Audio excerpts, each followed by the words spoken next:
Tair mlynedd ar ôl ei hymddangosiad yn Stadiwm y Millennium, mae'r band poblogaidd U2 yn ail-weld â Gwlad y Gân. Dyma Bono i egluro mwy. Mae'r gwrdd yn mynd yn anhygoel. Mae'r gigs wedi bod yn dda iawn. A da ni eisiau mynd allan efo ffang. Felly pam y garnifal Llandudno Junction?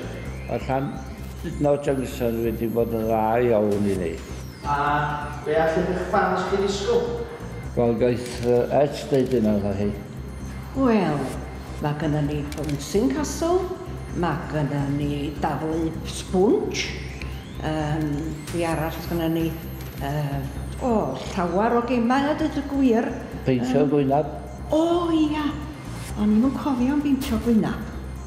A wedyn ar ôl hanner awr di 3 a tynnu'r affl, dyna ddiwedd ni gan edrych ymlaen am y gig wedyn.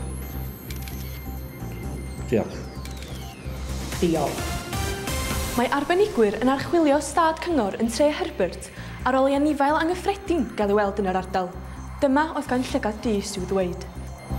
哇！我見到黑雀，佢戴隻高帽，佢兩隻木腳，呵呵呵呵呵。